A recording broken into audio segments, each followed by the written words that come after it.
તારીખ 14/9/1993 ઊંઝામાં અધિક માસ નિમિત્તે વાલ્મીકી રામાયણ ઉપર સ્વામી સચ્ચિદાનંદ પરમહંસ ભક્તિ નિકેતન આશ્રમ પેટલાદ દંતાલીવાળાનું પ્રવચન, કેસેટ નંબર 28।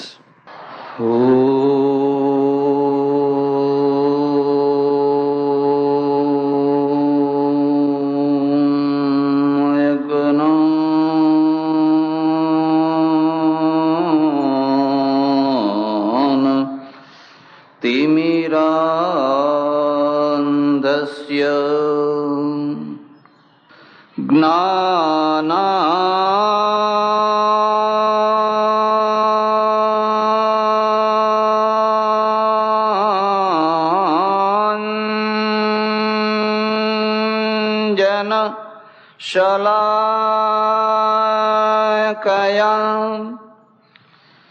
ચક્ષુરુન્મીલિતં યેન તસ્મૈ શ્રી ગુરવે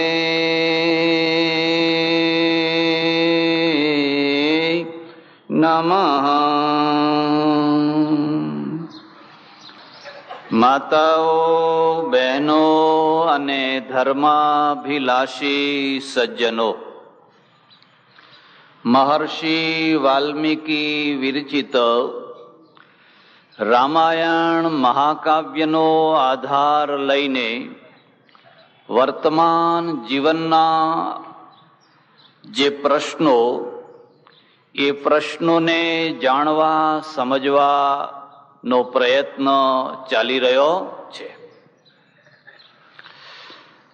મહર્ષિ વાલ્મીકીએ જે રામાયણની રચના કરી, જેમ કોઈ હિમાલયમાંથી નીકળેલી નદી ઉછળતી કૂદતી વળાંકો લેતી વાંકી ચૂંકી થતી દૂરના સમુદ્રને જઈ અને મળે ભળે એકરૂપ થઈ જાય, એમ કોઈ મહાકવિ હોય એ જ્યારે એક કથાના સૂત્રને લઈને ચાલે તો એના મસ્તિષ્કમાં પહેલેથી એક વાત હોય કે મારે આ કથાના તંતુને મેળવવો ક્યાં, મારે આ કથાનું સમાપન કરવું ક્યાં।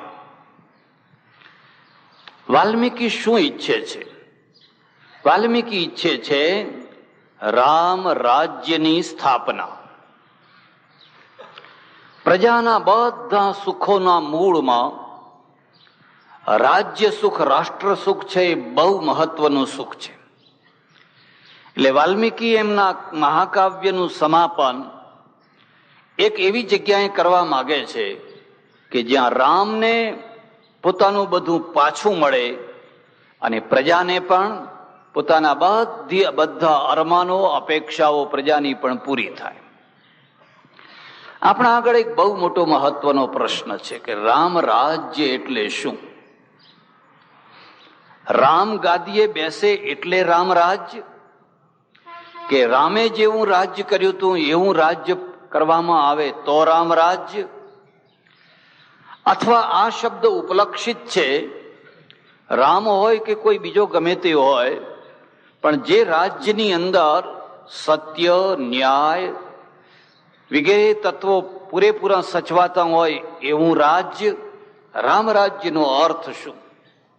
એક વાત। બીજી વાત, રાજ્ય વ્યવસ્થા અને ધર્મ વ્યવસ્થા, રાજ્ય વ્યવસ્થા અને અધ્યાત્મ ભૂમિકા, આ બધા એકબીજાના પોષક છે કે વિરોધી છે? મેં તમને પહેલેથી કહ્યું, આપણા ત્યાં એક ઋષિ માર્ગ છે અને ઋષિ માર્ગની અંદર સંસારના એકે એક તત્વોને એકબીજાથી પોષક માન્યા છે। લુહારની ધમણ પોષક છે અને સુથારનો વાંસલો પણ પોષક છે, ખેડૂતનું હળ પણ પોષક છે અને વણકરની જે શાળ છે એ પણ પોષક છે। આ બધામાંથી કોઈ એકને એકદમ અલગ ન કરી શકાય। માનો કે લુહારની ધમણને તોડી ફોડી નાખવામાં આવે અને એકલો વાંસલો રાખવામાં આવે તો તમને વાંસલાના હાથા તો મળશે, પણ વાંસલો કોણ બનાવશે? એ તો લુહારના ત્યાંથી આવ્યો છે. અને સુથારોની સમાપ્તિ કરી દેવામાં આવે તો ફરી ફરીને આ વાતને યાદ રાખજો. જીવનને સમગ્રતામાં જોવાનું નામ ઋષિ માર્ગ છે. તમારા ઘરમાં ચંપલની જરૂર છે, પગ લૂછણિયાની જરૂર છે, પંખાની જરૂર છે, કાર્પેટની જરૂર છે, ઝુમ્મરની એ જરૂર છે, રસોડાની એ જરૂર છે, ને ગેસના બાટલાની એ જરૂર છે. આમાંથી કઈ ચીજને તમે ફેંકી દેવા માંગો છો?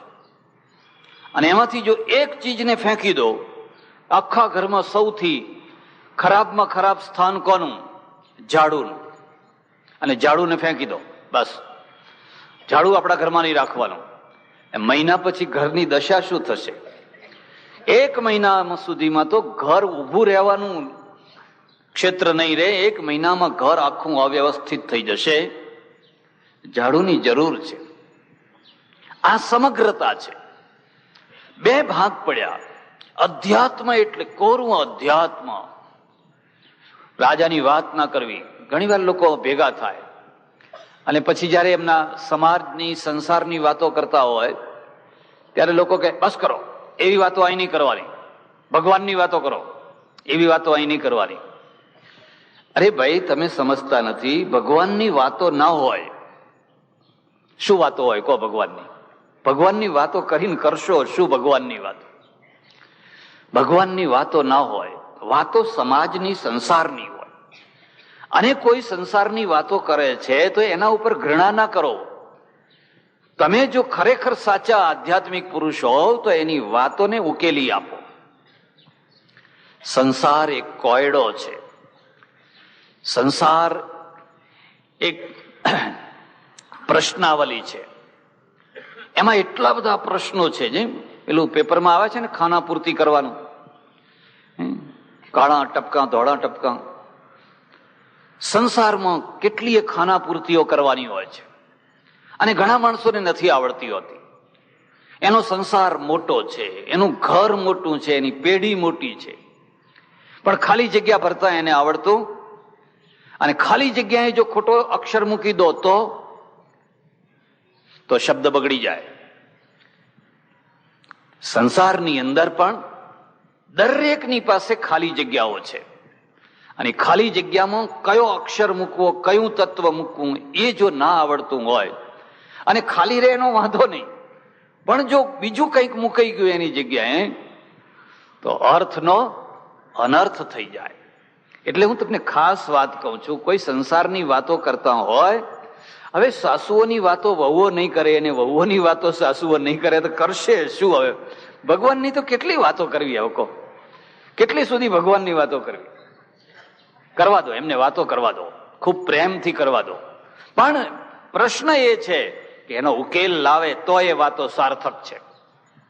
જો એનો ઉકેલ ના લાવી શકાય અને માત્ર વાતો જ હોય તો એ વાતોથી કઈ વડા થઈ શકે? ત્યારે આ જે રામાયણ છે, એ રામાયણ શું ઈચ્છે છે? રામાયણ એવું ઈચ્છે છે કે મારી દુનિયાના આગળ એક એવું પાત્ર રાખવું જે અધ્યાત્મના ક્ષેત્રમાં ઊંચામાં ઊંચી ભૂમિકાએ હોય અને રાજકીય ક્ષેત્રમાં પણ ઊંચામાં ઊંચી ભૂમિકાએ હોય અને ધાર્મિક ક્ષેત્રમાં પણ ઊંચામાં ઊંચી ભૂમિકાએ હોય. આ ત્રિવેણી છે અને આ ત્રિવેણીનો એક જગ્યાએ સંગમ થાય છે. અને જે જગ્યાએ સંગમ થાય છે એ જગ્યાનું નામ છે તીર્થરાજ. તમને જો રસ હોય ઇતિહાસમાં તો આ વાલ્મીકી રામાયણમાં તમે કેટલીય વાતો જોઈ શકશો ઐતિહાસિક દ્રષ્ટિએ. પહેલી વાત તો એ છે કે આજનો આપણા બધા તીર્થો, એમાં નદીઓની વાત આવી, કોઈ તીર્થોની વાત નથી આવી. તુલસીદાસજી લઈ આવ્યા. આ તુલસીદાસજી તો 2000 વર્ષ પછી લખવા બેઠા, ત્યાં સુધી બધા તીર્થો રચાઈ ગયેલા. પણ આ વાલ્મીકી રામાયણમાં તમે જોશો તો નથી રામેશ્વરનું નામ આવતું, નથી બીજા કોઈ તીર્થોનું નામ આવતું. આ તુલસી રામાયણમાં આવે છે. આ બધા તીર્થો છે એવું માનવાને કારણ મળે કે જ્યારે આ રામાયણ રચાયું હશે ત્યારે આ બધા તીર્થો બહુ પ્રચલિત નહીં થયા હોય, નહીં તો આ નામ લખ્યા વિના ના. રામ તમસા નદી પાર કરે, ગંગા નદી પાર કરે, સંગમ ઉપર જાય, ભરદ્વાજના આશ્રમે જાય, બધું બરાબર છે. પણ બધા કે હવે ચાલો ઉજ્જૈનમાં મહાકાળ આવ્યા, ઓમકારેશ્વર મહાદેવ આવ્યા, ફલાણું આવ્યું, ફલાણું તીર્થ આવ્યું, એમાં કોઈ તીર્થ નથી બતાવ્યા આમાં. ને તો ગયા છે દક્ષિણના રસ્તે બધે. એટલે આ એક એવી ભૂમિકા કે જ્યારે તમારે એક રાજાનું નિર્માણ કરવું છે, એક ઊંચામાં ઊંચા આધ્યાત્મિક પુરુષનું નિર્માણ કરવું છે, અને એક ઊંચામાં ઊંચા સોશિયાલિસ્ટ સામાજિક પુરુષનું નિર્માણ કરવાનું છે. શું આ એક સાથે શક્ય છે? મારી દ્રષ્ટિએ આ શક્ય છે. આ પાત્રોને એક તરફ રહેવા દો તો પણ મહાત્મા ગાંધી છે ને નખશીખ રાજકારણી, એવા રાજકારણી કે અંગ્રેજો એકબીજાને સાવધાન કરતા કે તમે ભારતમાં જાઓ ગવર્નર થઈને, ગવર્નર જનરલ થઈને, કે કોઈ બીજો કોઈ ઊંચા પદ ઉપર, તો બીજા બધા સાથે ગમે તેમ વાત કરજો, પણ પેલો મુઠ્ઠી હાડકા વાળો એક વાણિયો છે, એની સાથે જયારે વાત કરો ત્યારે બહુ સાવચેતીથી વાત કરજો.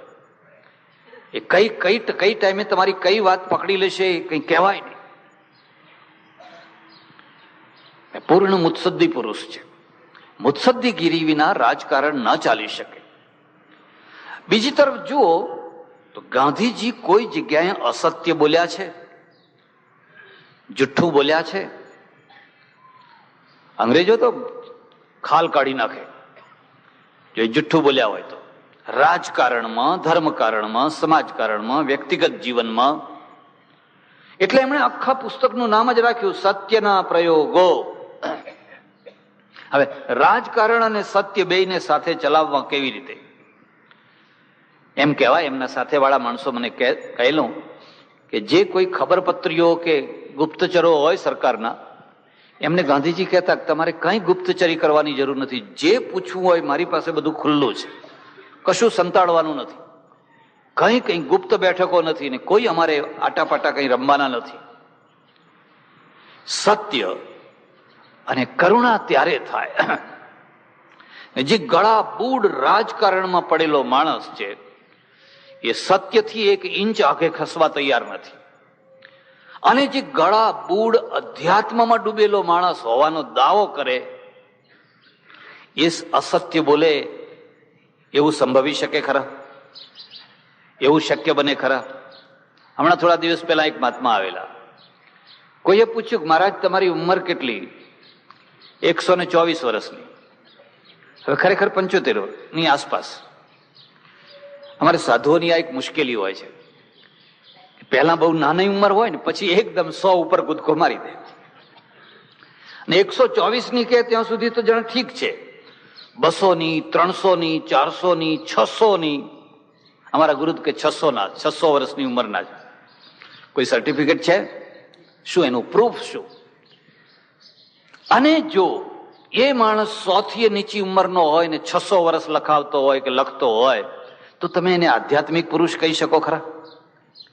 મારી ઉંમર છે, 5 વર્ષ વધારે હોય કે 5 વર્ષ ઓછી હોય, એને અધ્યાત્મને શું લેવાનું છે? લોકો છે ને એ પહેલા ઉંમરથી મોહિત થતા હોય છે. અમારે ત્યાં પ્રાચીન શાસ્ત્રમાં લખ્યું છે ન હાયનૈર ન પલિતૈર યોનું ચાહન સનો મહાન. કોઈ વર્ષોથી મહાન નથી થતો, કોઈના વાળ ધોળા થયા એટલે કોઈ મહાન નથી થતો.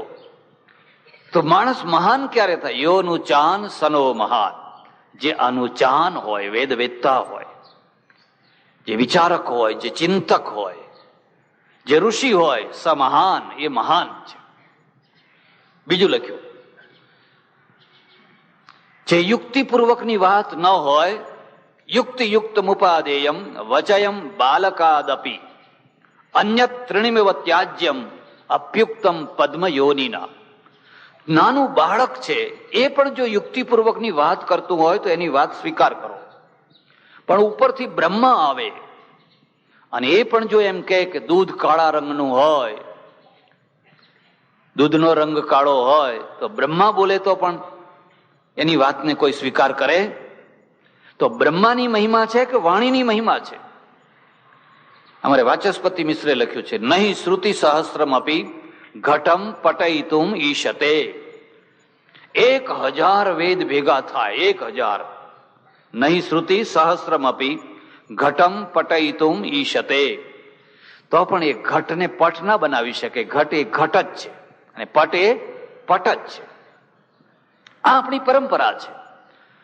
હવે એ પરંપરામાં જે રાજકારણમાં ડૂબેલો માણસ છે એ બિલકુલ અસત્ય બોલવા તૈયાર નથી, અને વગર અસત્ય બોલે પણ રાજકારણના સારામાં સારા સોગઠા રમી શકે છે. અને જે અધ્યાત્મમાં પડેલા માણસો છે, જેની પાસેથી બહુ મોટી અપેક્ષા છે, હવે એ ડગલે ને પગલે જુઠ્ઠું બોલે છે, ડગલે ને પગલે ખોટું બોલે છે. એટલું બધું કે આપણે એની ચર્ચા કરીએ તો આપણને ત્રાસ છૂટે. મને એક માણસે કહ્યું કે અહીંયા મૂર્તિ પ્રતિષ્ઠા થવાની છે, અને મૂર્તિ પ્રતિષ્ઠા કરતી વખતે ભગવાનના પ્રાણ આવ્યા કે નહીં એની ખાતરી માટે અરીસો તૂટવાનો છે. એ લોકો બધા ભેગા થાય, અરીસો તૂટશે, અરીસો તૂટશે, અરીસો તૂટશે. અને ખરેખર અરીસો તૂટ્યો. બસ પ્રાણ આવી ગયા. એટલે હવે તો કોઈ ચોર મુગટ નહીં લઈ જાય ને. હવે તો રાત્રે કોઈ ચોર આવે મુગટ ચોરવા માટે, ભગવાન હાથ પકડી લેશે ને, પ્રાણ આવી ગયા. કોઈ ચોરનો હાથ પકડેલો જાણ્યો તમે? આંખો લઈ જાય, મુગટ લઈ જાય, માળા લઈ જાય, બધું લઈ જાય, અને બીજા વિધર્મીવાદી તોડીએ નાખે. ત્યારે આ પ્રાણની પ્રતિષ્ઠાની વાત શું છે? બનાવટ છે, બનાવટ. પાતળો આરીસો લાવવાનો, અને પાછળ છે ને એના પાછળ લાકડું નહીં જડવાનું, એની પાછળ એવી રીતે રાખવાનું કે જોરથી અંગૂઠો દબાવો એટલે વચ્ચે તિરાડ પડી જાય. પાતળો કાચ હોય. આ બધા ગોરખ ધંધા છે. ખ્યાલ આવ્યો ને?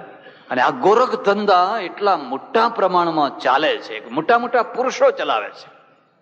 તમે એમની પાસેથી શું અપેક્ષા રાખી? આધ્યાત્મિક પુરુષ છે. મારે એક ગામમાં જવાનું થયું, બનેલી સાચી ઘટના હું તમને કહું છું.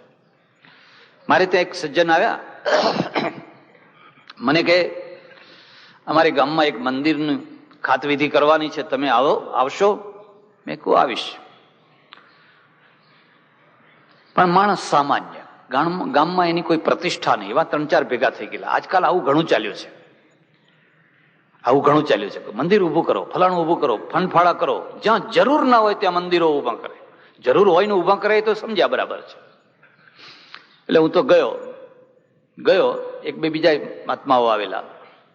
મેં એને બોલાવીને પૂછ્યું, મેં કહ્યું ભાઈ તું મંદિર બાંધવા માંગે છે, ઉઘરાણું કેટલું થયું છે? મને કે આ ખાત વિધિ કરવા માટે 150 રૂપિયા ઉછીતા લાયો છું. બ્રાહ્મણને ની બધી જોયે ને એટલે 150 રૂપિયા ઉછીતા લાવ્યો છું. તો તું મંદિર બાંધીશ કેવી રીતે?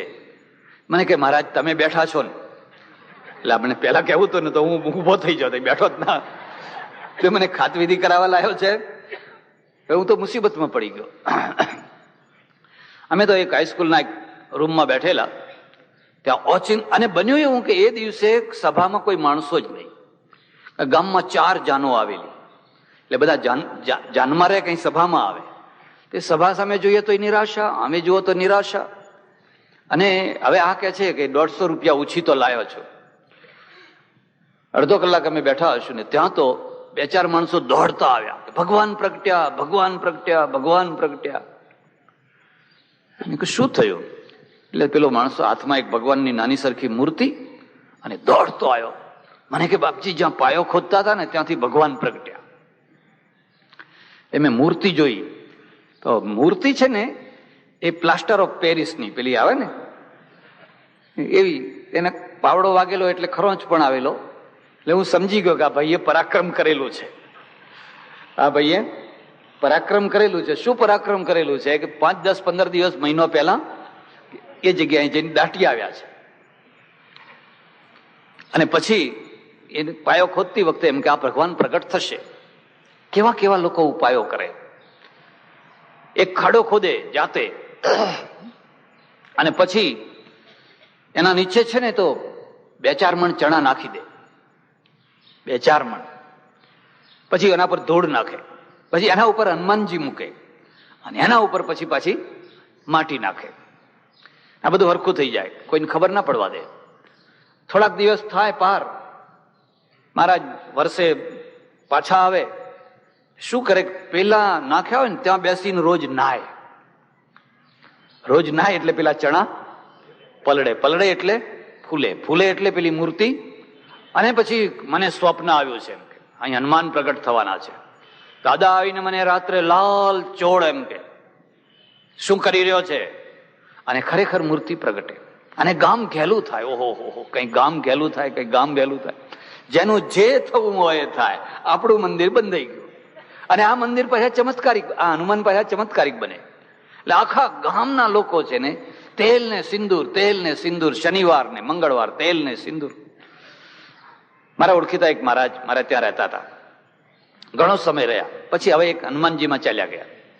મેં કહ્યું, આ હનુમાનજીમાં તમે ગયા તો મારે ત્યાં હતા શું ખોટા? મને કે તમારે ત્યાં શું હતું? લુખા રોટલા. અહીં શું છે? મને કે દર શનિવારે 6 ડબ્બા તેલ આવે છે, 6 ડબ્બા તેલ ચડે છે. બીજું હનુમાનનું ચડેલું તેલ શું કામમાં આવે? કે ભજીયા. એવી વ્યવસ્થા કરી છે કે તેલ સીધું ડબ્બામાં જાય અને ભજીયા વાળાના સાથે સંબંધ ગોઠવી દીધેલા છે. ઓહો, હનુમાનને તળેલા તેલના જે ભજીયા ખાતા હશે કેવા હનુમાન જેવા થતા હશે. બીજું તો કઈ થાય કે ના થાય, પણ એમનું ગળું બેસી જતું હશે, કારણ કે સિંદૂર આવ્યું ને, પોઈઝન છે સિંદૂર છે, ગળું બેસી. પણ કોઈનું ગળું બેસે કે કોઈનું જે બેસવું હોય એ બેસે. પણ રોજ દર શનિવારે 6 ડબ્બા લોકોનું ટોળું વાળી દીધું છે ને, બસ ચમત્કાર જ ચમત્કાર, બીજી વાત નહીં. હું કાશીમાં રહું, હિન્દુ યુનિવર્સિટીના રસ્તા ઉપર એક સંકટ મોચન હનુમાન આજે પણ છે. કોઈ વાર જાવ ને ઈચ્છા થાય દર્શન કરવાના તો જજો. સામાન્ય દિવસોમાં જુઓ તો ખાલી પડ્યા હોય, બહુ ખાસ ભીડ ના હોય. પણ જ્યાં પરીક્ષા આવવાની થાય ને રિઝલ્ટ નીકળવાનું થાય ને, તો 11,000 વિદ્યાર્થીઓ યુનિવર્સિટીના, એમાંથી મોટા ભાગના આમ હાથમાં પેલી મીઠાઈના દોણા લઈ આંખો બંધ કરીને ઉભા હોય. એવી શ્રદ્ધા આવી જાય, એવી નાસ્તિકતા ગાયબ, બધી રોજની નાસ્તિકતા ગાયબ. આંખ મીચીને પ્રાર્થના કરતા હોય કે હે મારા નાથ, તમે પ્રહલાદ માટે થાંભલામાં ફાડીને પ્રગટ થયા હતા, મારે થાંભલો નથી પડાવવો. આવતીકાલે જે ન્યૂઝપેપર નીકળે એમાં રોલ નંબર થઈને પ્રગટ થજો, મારો રોલ નંબર થઈને ચાલે છે દમદોકાર. આ અધ્યાત્મ છે. અને આ અધ્યાત્મના અંદર જઈને જુઓ તો અધ્યાત્મનો છાંટોય નથી, ઉઠા સિવાય બીજું કઈ નથી.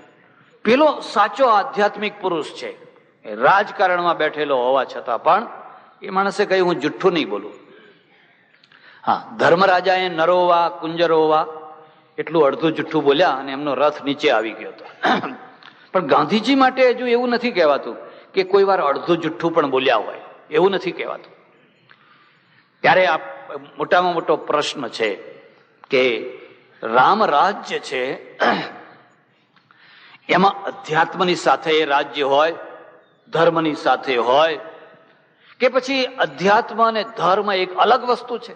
બસ તમારી આટલી ઉંમર છે ને તમારું આટલું છે ને, આ તો ફલાણા ઋષિ છે ને, ફલાણાનો અવતાર છે ને, ફલાણાનો અવતાર છે ને, ગપ્પે ગપ્પા બધા લગા. એવી વિચિત્ર વાતો, એવી કલ્પનામાં ના આવે એવી વાતો લોકો છપાવે અને હજારો લાખો કરોડો અનુયાયીઓ એને સ્વીકાર કરી લે. મારા ઓળખીતા એક મહાત્મા હતા, એ એમ ફરતા એ કહેતા હું ગયા જન્મનો રામકૃષ્ણ પરમહંસ છું. રામકૃષ્ણ પરમહંસ સભા વચ્ચે કે, અને એમની સાથે એક બેન હતા, આ શારદામણી દેવી છે, અને અનુયાયીઓ આજે પણ માને છે.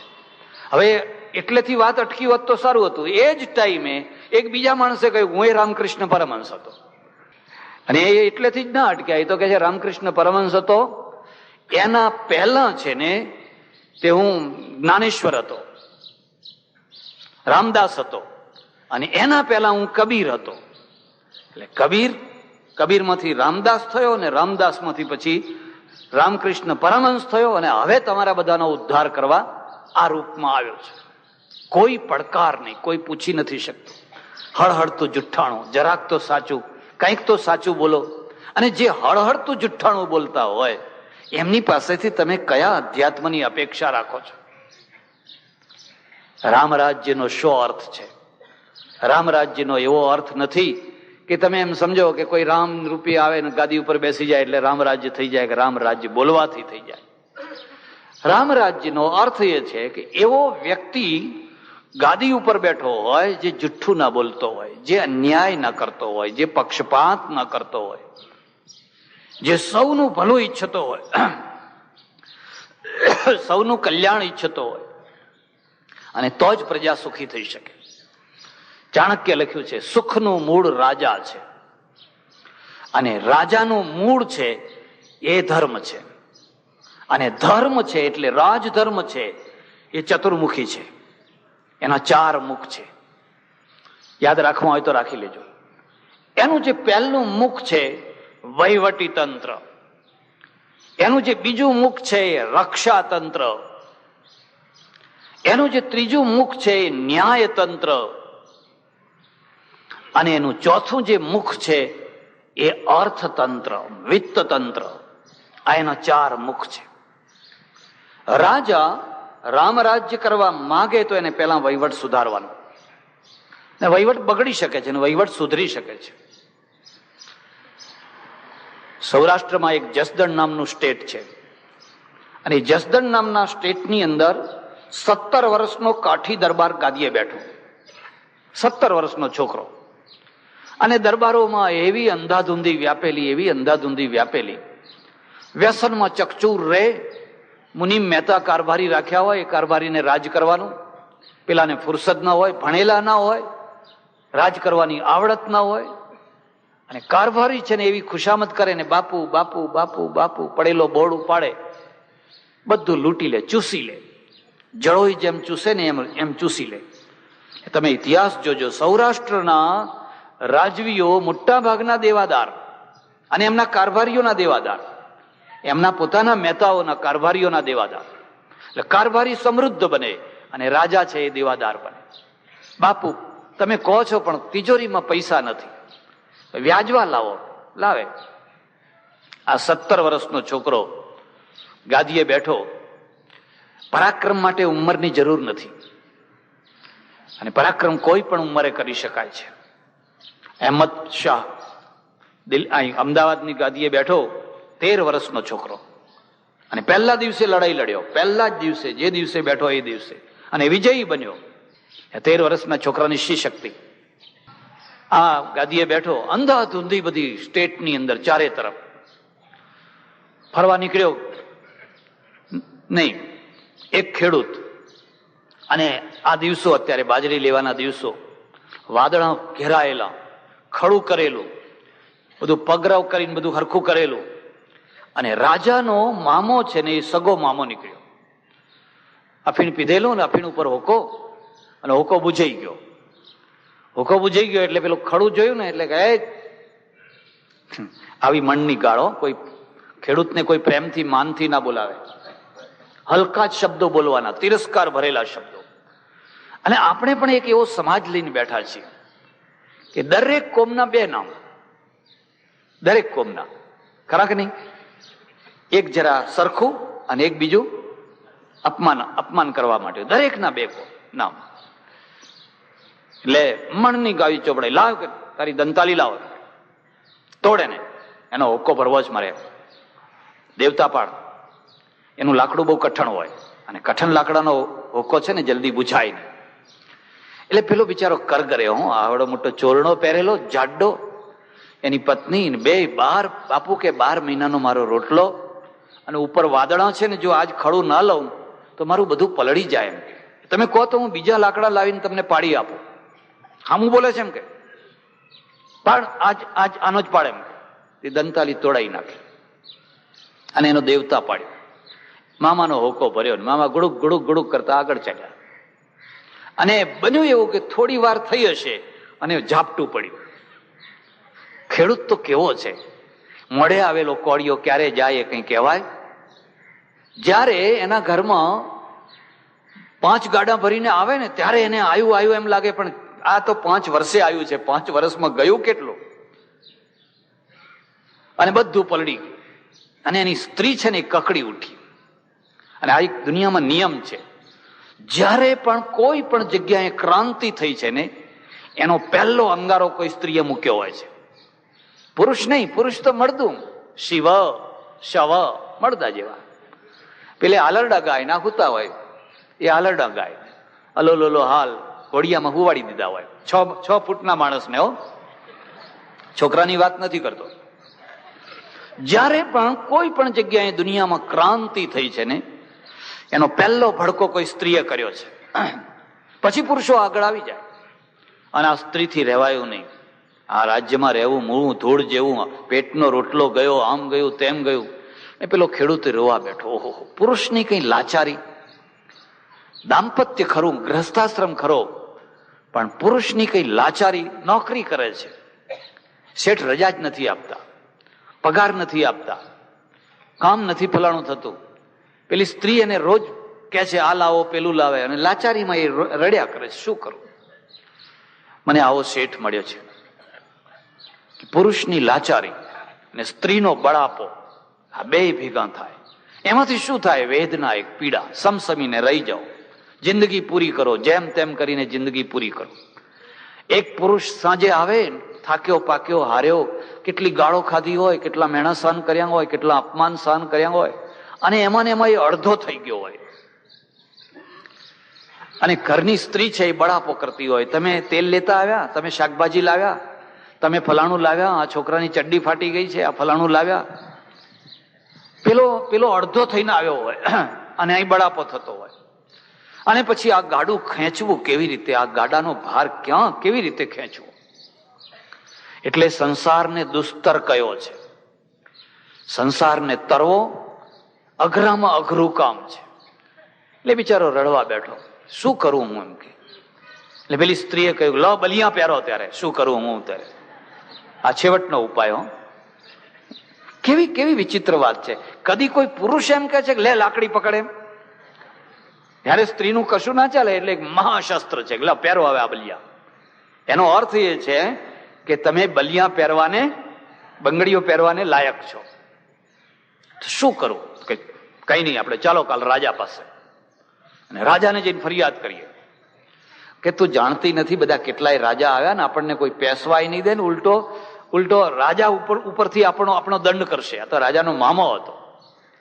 પણ પેલી જોગમાયા જેવી ને, એને કહ્યું નહીં, હું નથી માનવાની. બીજા દિવસે એને માથે સગડી લીધી. ધોળા દિવસે, આ એક પ્રાચીન પદ્ધતિ હતી. માથા ઉપર સગડી લીધી અને ધાક ધાક ધાક ધાક સગડી સળગ્યા કરે. અને આ પટેલ બિચારો ડરે, બહુ ડરે કે આ ખબર નહીં રાજા શું કરશે. એ જઈને રાજગઢના ચોકમાં ઉભા રહ્યા. રાજા ઝરોખા ઉપર આવ્યો, પેલો છોકરો 17 વર્ષનો. એને જોયું કે કોઈ સગડી લઈને ઉભું છે. નીચે આવ્યો પોતે. રામ રાજ્ય પૂછ્યું, જાતે પૂછ્યું, કેમ આવ્યા છો, શું છે? બધી વાત કરી. તમારા મામા કાલ નીકળ્યા અને મારી દંતાળીનો દેતવા પડાયો, એનો હોકો ભરાવ્યો. મેં બહુ આજીજી કરી પણ માન્યા નહીં. ઝાપટું પડ્યું ને મારો 12 મહિનાનો રોટલો શું થઈ ગયો.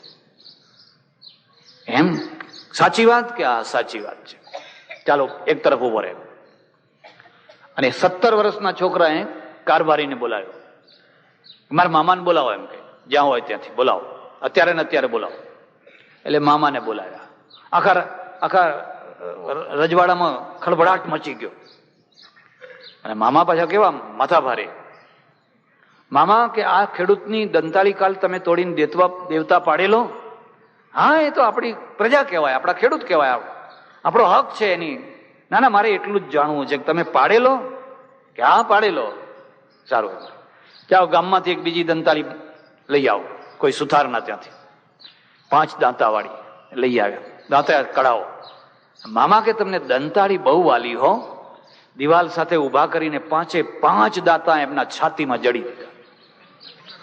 એક લોહીની શેડો ઉડે. ને પેલી એની માં છે ને, મારો ભાઈ મારો ભાઈ મારો ભાઈ, ખબરદાર જો કોઈ નજીક આવ્યું તો 5 દાંતા એના પાંસડામાં જડાવી દીધા, દિવાલ સાથે જડાવી દીધો. લોહી લુહાણ થઈ ગયા. અને એવી ધાક બેસી ગઈ કે આખા સ્ટેટમાં બધા ઓફિસરો ફફડી ઉઠ્યા. જોજો કોઈ ખેડૂત પહોંચ્યો તો આ રાજા બહુ ખરાબ આવ્યો છે. ખરાબ માણસો સારાને ખરાબ કે. ખ્યાલ આવ્યા છે ને? સાહેબ બહુ સારા આવ્યા છે. સાહેબ બહુ સારા આવ્યાનો અર્થ શું છે કે 1 વાગ્યા પહેલા આવતા નથી, 3 વાગે જતા રહે છે. એટલે આપણે બધા ક્યારે આવીએ છીએ ક્યારે જઈએ છીએ એની કોઈ નોંધ લેતા સાહેબ બહુ સારા આવ્યા છે. કારણ કે ખરાબ માણસો ખરાબ માણસને સારો કહે છે, અને પેલા ખરાબ માણસો છે ને એ સારા માણસને ખરાબ કહે છે. બસ આખા સ્ટેટની અંદર જે અમલદાર શાહી હતી ને તૂટી પડી, ખલાસ. પોતે ઘોડો લઈને નીકળી પડે. પછી એક બીજો પ્રસંગ બન્યો. હવે ત્યારે તો જૂનો જમાના, અને જમાનામાં એક બ્રાહ્મણ ને એક વાણિયો બે એક સાથે રહે, ઘર બેના બાજુ બાજુમાં. આ શેઠ છે એ શેઠે નવું મકાન બાંધવાનું શરૂ કર્યું, એટલે પેલા બ્રાહ્મણની જમીન કંઈક થોડીક પચાવી લીધી, 5-10 ફૂટ વધારે લઈ લીધી. એટલે આ રાજા પાસે ગયો, અને રાજા પાસે જઈને કે બાપુ મારી જમીન શેઠે દબાવી છે. સારું બાપુ, કાલે આવીશું. શેઠને તમે બે હાજર રહેજો. અને બીજા દિવસે 5-10 માણસોને લઈને ગયો. શેઠને પૂછ્યું પેલાને કે તમારી જમીન ક્યાં હતી? કે અહીં હતી. હા, આટલેથી કેમ? આ તો મારી આટલી જમીન પચાવી પાડી છે. પણ અહીં હતી એની ખાતરી શું? કે તમે ખોદો, અંદરથી પાયો નીકળશે. એમ કે ખોદાવ્યું, ખરેખર પાયો નીકળ્યો. પાયો નીકળ્યો એટલે પેલા ત્યાં જ ઉભો ખોદ જરા નીચું ખોદ, ઊંડું ખોદ. એમ ઈંટો નીકળી, બધી પાયો નીકળ્યો અંદરથી, બરાબર ઊંડું ખોદાઈ.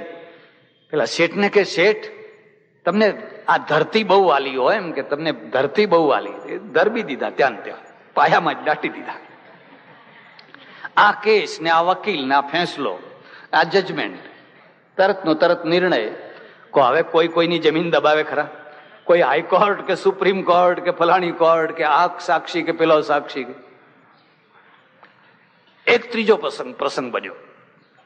રાજશાહી મોટી, રજવાડું પેલું રાજગઢી મોટી, આંગણામાં લીમડા, અને લીમડામાં એક ખવાસનો છોકરો ઉપર ચડેલો, અને નીચે બધી દાસીઓ ને એવું તેવું બધું ફર્યા કરે, એટલે કંઈક ઈશારા કર્યા કરે. ને આ ઉપર મહેલમાંથી એ જોઈ ગયો, એની નજર પડી ગઈ, એટલે નીચે આવ્યો.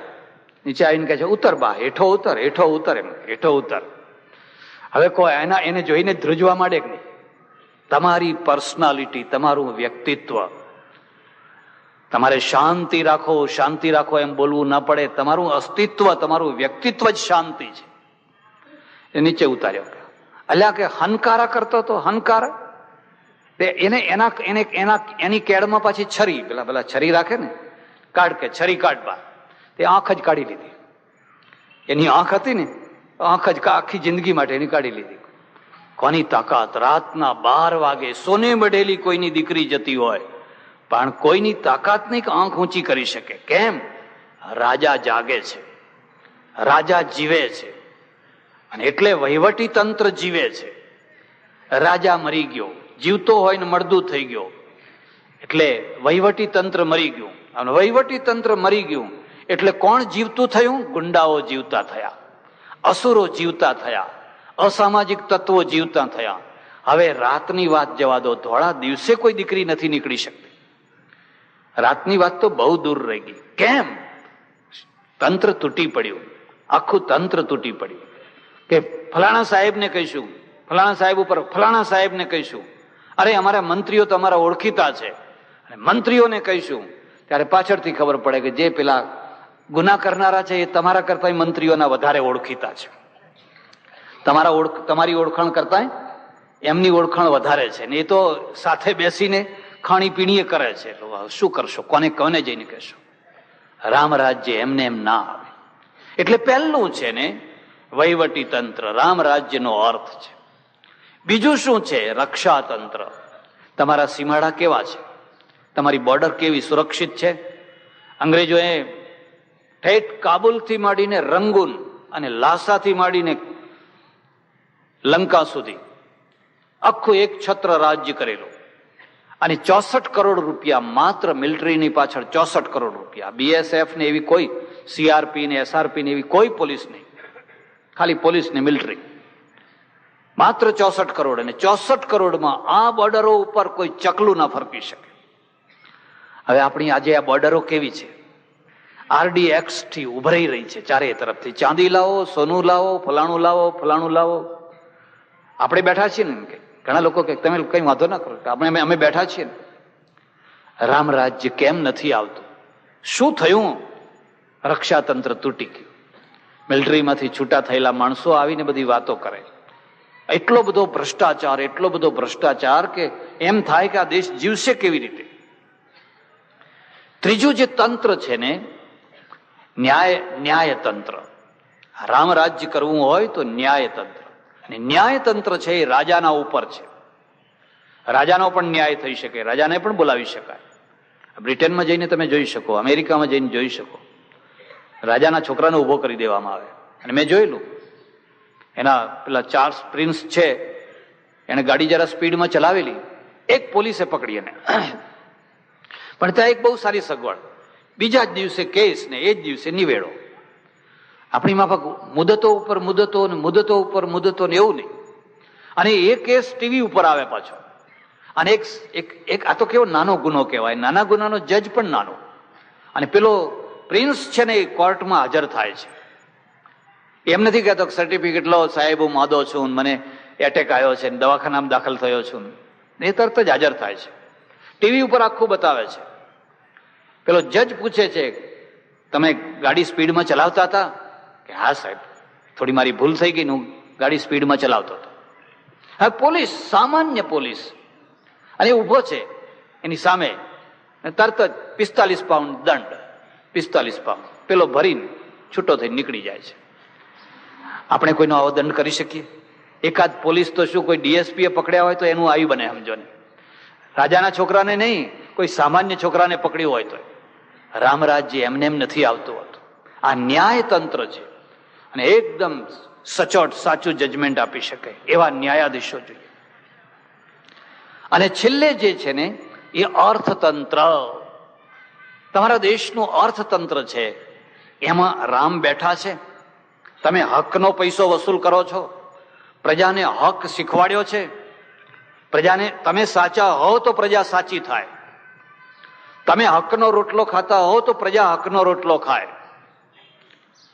ભ્રષ્ટાચાર નીચેથી નથી આવતો હોતો, અને નીચેથી જે ભ્રષ્ટાચાર આવે ને એ બહુ શક્તિશાળી નથી હોતો. ભ્રષ્ટાચાર ઉપરથી આવતો હોય છે, અને ઉપરથી જયારે ઢગલાબંધ ભ્રષ્ટાચાર આવે તો કોણ એને રોકી શકે? ન્યાયાધીશોની એ તાકાત નહીં, કોઈની તાકાત નહીં. એક પૈસા ઉપર જ્યાં ભ્રષ્ટાચારની છાપ લાગી હોય તો તમે રામરાજ્યનું સુખ કેવી રીતે ભોગવી શકો? રામાયણ મહાકાવ્ય છે. વાલ્મીકી એક આદર્શ ઉભો કરે છે કે મારે માત્ર યુદ્ધોની કથા કરીને રામ લડ્યા ને રાવણ લડ્યા ને કુંભકર્ણ મર્યો ને ફલાણા મર્યા, ખાલી મારવાની જ કથા નથી કરવી. મારે તમારા આગળ એક આદર્શ રાજ્યની કથા કરવી છે, અને આદર્શ રાજ્ય કેવું હોય એ મારે તમને બતાવવું છે.